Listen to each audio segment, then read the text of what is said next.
56 വർഷം മുൻപ് വിമാനാപകടത്തിൽ വീരമൃത്യു വരിച്ച സൈനികൻ തോമസ് ചെറിയാന് വിട നൽകുകയാണ് ജന്മനാട്. പത്തനംതിട്ട ഇലന്തൂരിലെ വീട്ടിലെ പൊതുദർശനത്തിന് ശേഷം ഇപ്പോൾ മൃതദേഹം പള്ളിയിലേക്ക് കൊണ്ടുപോയിരിക്കുന്നു. നൂറുകണക്കിന് ആളുകളാണ് അന്ത്യാഞ്ജലി അർപ്പിക്കുന്നത്. 3 മണിക്കാണ് സംസ്കാര ചടങ്ങുകൾ. സുനിഷ അയ്യല്ലൂരും പ്രവീൺ പുരുഷോത്തമനും നൽകുന്ന വിവരങ്ങൾ. ആദ്യം സുനിഷയിലേക്ക്. സുനിഷ, വീരോചിതമായ ഒരു യാത്രയപ്പ് തോമസ് ചെറിയാന് നൽകുകയാണ് നാട്. ഇപ്പോൾ മൃതദേഹം പള്ളിയിൽ എത്തിച്ചു എന്നാണ് മനസ്സിലാക്കാൻ കഴിയുന്നത്.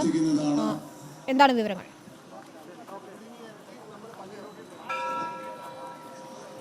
വിനിത, ഇതാ തോമസ് ചെറിയാൻ്റെ മൃതദേഹം, ഭൗതികദേഹം ഇപ്പോൾ പള്ളിയിലേക്ക് എത്തിച്ചിരിക്കുകയാണ്. ഇനി പള്ളിയിലാണ് മറ്റ് ശുശ്രൂഷ ചടങ്ങുകൾ നടക്കുക എന്നതാണ്. അല്പസമയം മുമ്പാണ് വീട്ടിൽ നിന്നും ഗാർഡ് ഓഫ് ഓണർ സ്വീകരിച്ച് വലിയൊരു രീതിയിൽ തന്നെ ഒരു യാത്രയയപ്പ് നാട് തോമസ് ചെറിയാന് നൽകിയിരിക്കുന്നത്. വലിയൊരു തിരക്ക് തന്നെയായിരുന്നു വീട്ടിൽ കാണാൻ കഴിഞ്ഞത്. അതേ തിരക്ക് തന്നെയാണ് ഇപ്പോൾ കാരൂർ സെൻറ്റ് പീറ്റേഴ്സ് ഓർത്തഡോക്സ് പള്ളിയിലും കാണാൻ കഴിയുന്നത് എന്നതാണ്.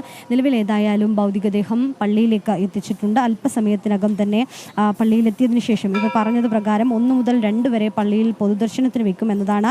അതിനുശേഷം ആർക്കൊക്കെയാണോ തോമസ് ചെറിയാനെ കാണാൻ ആഗ്രഹിച്ച് ഇവിടെ എത്തിയത്, ഈ ഊരിലല്ലാത്തവർ, ഈ നാട്ടിലല്ലാത്തവർ, തൊട്ടടുത്ത നാട്ടിലുള്ളവരടക്കമുള്ളവർ ഈ ഇലന്തൂരിലേക്ക് എത്തിയിരുന്നു. അവർക്കൊക്കെ തന്നെയും കാണാനുള്ള സൗകര്യം ഏതായാലും നിലവിൽ ഒരുക്കിയിട്ടുണ്ട് എന്നതാണ്. അതുകൊണ്ട് തന്നെ 1 മുതൽ 2 വരെ പള്ളിയിൽ പൊതുദർശനത്തിന് വെക്കും. ശേഷം 2 മണിയോടുകൂടി തന്നെ ഈ സംസ്കാര ശുശ്രൂഷകൾ നടക്കുമെന്നതാണ് അറിയിച്ചിരിക്കുന്നത്. 2-ന് ഡോക്ടർ എബ്രഹാം മാർ സെറാഫി മെത്രാപ്പൊലീത്തയുടെ കാർമ്മികത്വത്തിലായിരിക്കും സംസ്കാര ശുശ്രൂഷകൾക്ക് നടക്കുക. അതിനുശേഷം ഔദ്യോഗിക ബഹുമതികളോടെ പ്രത്യേകം തയ്യാറാക്കിയ കല്ലറയിൽ സംസ്കരിക്കുമെന്നതാണ്. ഏതായാലും സൈന്യം, പാങ്ങോട് മിലിറ്ററി ക്യാമ്പിൽ നിന്നുള്ള സൈന്യമടക്കം രാവിലെ തന്നെ ഇവിടെ എത്തിയിരുന്നു.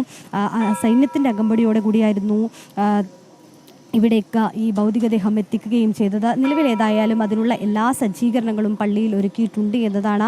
സൈനികരൊക്കെ തന്നെയും തയ്യാറായിക്കൊണ്ട്, റീത്തിങ്ങിന് തയ്യാറായിക്കൊണ്ട് ഇവിടെ പ്രത്യേകം സജ്ജമാക്കിയിടത്ത് തയ്യാറായി നിൽക്കുന്നു എന്നതാണ്. സംസ്കാര ചടങ്ങുകളൊക്കെ തന്നെയും അല്പസമയത്തിനകം തന്നെ തുടങ്ങുമെന്നതാണ് അറിയിച്ചിരിക്കുന്നത്. ഔദ്യോഗിക ബഹുമതികളോടെ.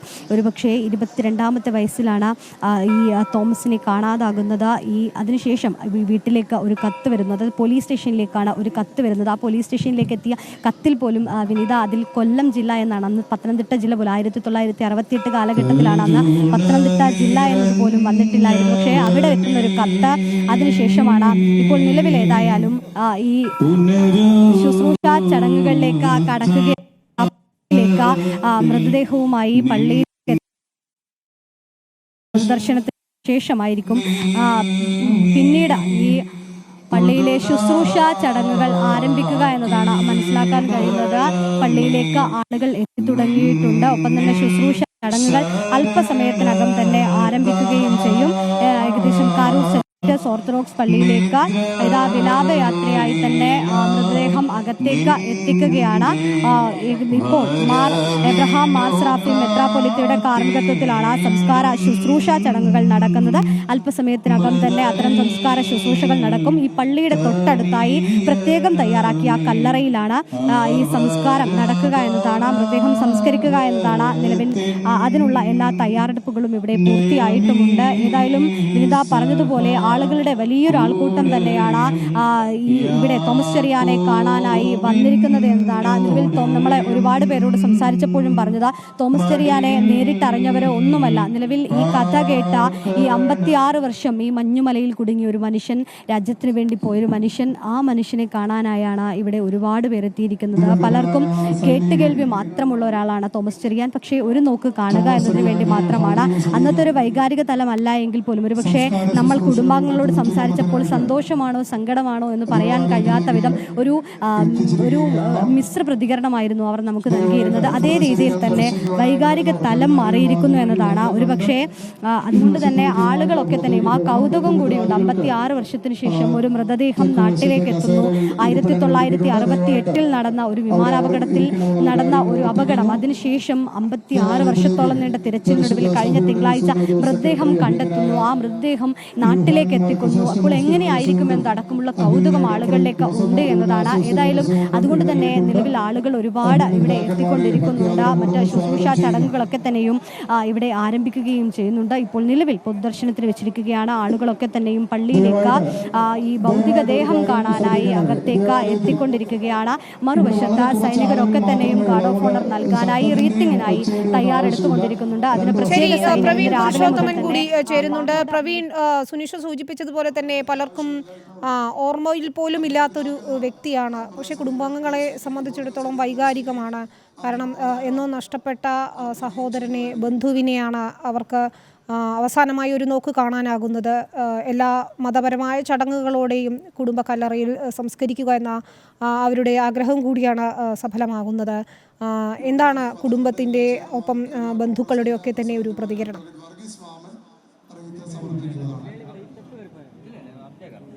വിനീത, തോമസ് ചെറിയാൻ്റെ ഭൗതിക ശരീരം ഇപ്പോൾ ദേവാലയത്തിലേക്ക് എത്തിച്ചു കഴിഞ്ഞു. ദേവാലയത്തിൻ്റെ ഉള്ളിലേക്ക് ഭൗതിക ശരീരം എത്തിച്ചിട്ടുണ്ട്. ഇവിടെ ഇപ്പോൾ ശുശ്രൂഷയാണ് നടക്കുക. പ്രാഥമികമായിട്ടുള്ള ശുശ്രൂഷ നടക്കും.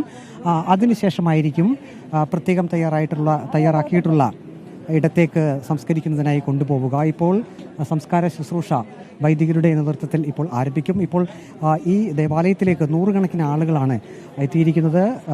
ഇലന്തൂരിലെ കുടുംബ വീട്ടിലെ പൊതുദർശനം അല്പസമയം മുമ്പ് അവസാനിച്ചു. അതിനുശേഷം കുടുംബ വീട്ടിൽ നിന്നും വിലാപ യാത്രയായാണ് ഇലന്തൂരിലെ ഈ ഒരു ദേവാലയത്തിലേക്ക് ഭൗതിക ശരീരം എത്തിച്ചത്. ഇനിയിപ്പോൾ സംസ്കാര ശുശ്രൂഷ ഇവിടെയും ദേവാലയത്തിനകത്തും നിരവധി ആളുകളാണ് ഭൗതിക ശരീരം ഒന്ന് കാണുന്നതിനായി എത്തിച്ചേർന്നിരിക്കുന്നത്. കുടുംബാംഗങ്ങളും ഒപ്പം തന്നെ ഇലന്തൂർ നിവാസികൾ, മറ്റ് ദേശക്കാർ ഉൾപ്പെടെയുള്ളവർ ഇങ്ങോട്ടേക്ക് എത്തിയിട്ടുണ്ട്. വലിയ തിരക്ക് തന്നെ ഈ ദേവാലയത്തിനുള്ളിൽ അനുഭവപ്പെടുന്നു. ഇപ്പോൾ സംസ്കാര ശുശ്രൂഷ, ദേവാലയത്തിനകത്തെ ശുശ്രൂഷ, അതിൻ്റെ പ്രാഥമിക ഘട്ടം ഇപ്പോൾ ആരംഭിക്കും. അത് കുറച്ച് സമയം നീണ്ടു നിൽക്കും. അതിനുശേഷം 3 മണിയോടുകൂടി ആയിരിക്കും അന്തിമ സംസ്കാര ശുശ്രൂഷ നടക്കുക. ഇപ്പോൾ വലിയ തിരക്ക് തന്നെ ഈ ഭൗതിക ശരീരം കാണുന്നതിനായി അനുഭവപ്പെടുന്നു. നേരത്തെ കുടുംബ വീട്ടിൽ വെച്ച് അവിടെ വെച്ച് പോലീസിൻ്റെ ഗാർഡ് ഓഫ് ഓണർ ഉണ്ടായിരുന്നു. പിന്നീട് സൈനിക വാഹനത്തിലാണ് നാം ആദ്യം കണ്ട ഇലന്തൂർ മാർക്കറ്റ് ജംഗ്ഷൻ ആ പരിസരത്ത് കൂടിയാണ് ഭൗതിക ശരീരം ഇപ്പോൾ ഇലന്തൂരിൽ തന്നെയുള്ള ദേവാലയത്തിലേക്ക് എത്തിച്ചിരിക്കുന്നത്. ഇലന്തൂർ നിവാസികളെ സംബന്ധിച്ച് അവരെ സംബന്ധിച്ച് ഇത് ഒരുപക്ഷെ ആദ്യ അനുഭവമായിരിക്കാം, ഒരുപക്ഷെ അവസാനത്തേതുമായിട്ടുള്ള അനുഭവം കൂടിയായിരിക്കാം. കാരണം നീണ്ട 56 വർഷങ്ങൾക്ക് ശേഷം തങ്ങളുടെ ദേശവാസിയായിട്ടുള്ള ഒരു സൈനികൻ്റെ ഭൗതിക ശരീരം ഇങ്ങനെ നാട്ടിലേക്ക് അന്ത്യകർമ്മങ്ങൾക്കായി എത്തിച്ചേരുന്നു. ഇത്രയും വർഷങ്ങളായി ഒരു വിവരവും അദ്ദേഹത്തെക്കുറിച്ചില്ലായിരുന്നു. ഒരുപക്ഷെ തോമസ് ചെറിയാൻ ഇന്ന് ജീവിച്ചിരിപ്പുണ്ടായിരുന്നുവെങ്കിൽ അദ്ദേഹത്തിന് 78 വയസ്സ് പ്രായം ഉണ്ടാകേണ്ടതായിരുന്നു. 22ാമത്തെ വയസ്സിലാണ് അദ്ദേഹത്തിന് വിമാനാപകടത്തിൽ ജീവൻ നഷ്ടമായത്. ഇപ്പോൾ ഈ 78 വയസ്സുള്ള അദ്ദേഹത്തിൻ്റെ അന്നത്തെ കാലത്ത് സഹപാഠികളായിട്ടുള്ള കുറച്ച് ആളുകൾ മാത്രമേ ഇപ്പോൾ ഈ ഗ്രാമത്തിലുള്ളൂ. കഴിഞ്ഞ ദിവസം തന്നെ അദ്ദേഹത്തിൻ്റെ ഒരു സഹപാഠിയെ നാം കണ്ടിരുന്നു. ആ സഹപാഠിയെ ഓർമ്മിച്ചെടുത്തത് അദ്ദേഹം വളരെ സൗമ്യശീലനായിരുന്നു. ഒപ്പം തന്നെ സൈന്യത്തിൽ ചേരണമെന്ന് വലിയ ആഗ്രഹം അദ്ദേഹത്തിനുണ്ടായിരുന്നു. തോമസ് ചെറിയാൻ്റെ മൂത്ത സഹോദരൻ സൈന്യത്തിലായിരുന്നു. ആ ഒരു പ്രചോദനം ഉൾക്കൊണ്ടുകൊണ്ടാണ് അദ്ദേഹം സൈന്യത്തിലേക്ക് പ്രവേശനം നേടിയത്. അവിടെ ആദ്യം പരിശീലനമായിരുന്നു. പരിശീലനത്തിന് ശേഷം തൻ്റെ ആദ്യ പോസ്റ്റിംഗ് ജോലി സ്ഥലത്തേക്ക് പോകുമ്പോഴായിരുന്നു ഈ വിമാനാപകടം സംഭവിച്ചത്. ഹിമാചലിലെ മഞ്ഞുമലകളിൽ ആ വിമാനം തകർന്നു വീണ് അദ്ദേഹത്തിന് ജീവൻ നഷ്ടമായി. അദ്ദേഹത്തോടൊപ്പം 103 യാത്രക്കാർ ആ വിമാനത്തിൽ ഉണ്ടായിരുന്നു. ഇതുവരെയായിട്ടും 9 മൃതദേഹങ്ങൾ മാത്രമേ കണ്ടെടുക്കാൻ കഴിഞ്ഞിട്ടുള്ളൂ. ഈ തോമസ് ചെറിയാൻ്റെ ഭൗതിക ശരീരം മഞ്ഞുമലയിൽ നിന്ന് കണ്ടെടുത്തപ്പോൾ 4 പേരുടെ, അദ്ദേഹം ഉൾപ്പെടെ 4 പേരുടെ ഭൗതിക ശരീരമാണ് അവിടെ നിന്ന് മൃതശരീരമാണ് കണ്ടെടുത്തത്. അതിൽ 3 പേരെ മാത്രമാണ് തിരിച്ചറിയാൻ കഴിഞ്ഞിട്ടുള്ളത്. ഒരാളെ ഇപ്പോഴും തിരിച്ചറിയാൻ കഴിഞ്ഞിട്ടില്ല. തോമസ് ചെറിയാൻ്റെ മൃതദേഹം അവിടെ നിന്ന് കണ്ടെടുക്കുമ്പോൾ ആ മൃതദേഹത്തോടൊപ്പം തന്നെ ഒരു കുടുംബാംഗത്തിൻ്റെ മേൽവിലാസം ഉണ്ടായിരുന്നു. അങ്ങനെയാണ് ആദ്യം ഒരു സൂചന ലഭിച്ചത്. പിന്നീട് ആ മേൽവിലാസം പിന്തുടർന്നുകൊണ്ട് അന്വേഷണം നടത്തിയാണ് സൈന്യം തോമസ് ചെറിയാൻ്റെ കുടുംബാംഗങ്ങളുമായി ബന്ധപ്പെടുന്നത്. പിന്നീടാണ് നാം ഇന്ന് കാണുന്നത് പോലെ തന്നെ ആ ഭൗതിക ശരീരം പത്തനംതിട്ട ഇലന്തൂരിലേക്ക് എത്തിച്ചത്. ഇപ്പോൾ ദേവാലയത്തിൽ ഇപ്പോൾ പൊതുദർശനം തുടരുകയാണ്. നമുക്ക് ദൃശ്യത്തിൽ കാണാം. നിരവധി ആളുകൾ ഒരുപക്ഷെ വീട്ടിൽ കണ്ടതിനേക്കാൾ കൂടുതൽ ആളുകളാണ് തോമസ് ചെറിയാൻ്റെ ഭൗതിക ശരീരത്തിൽ അന്ത്യാഞ്ജലി അർപ്പിക്കാൻ എത്തിക്കൊണ്ടിരിക്കുന്നത്.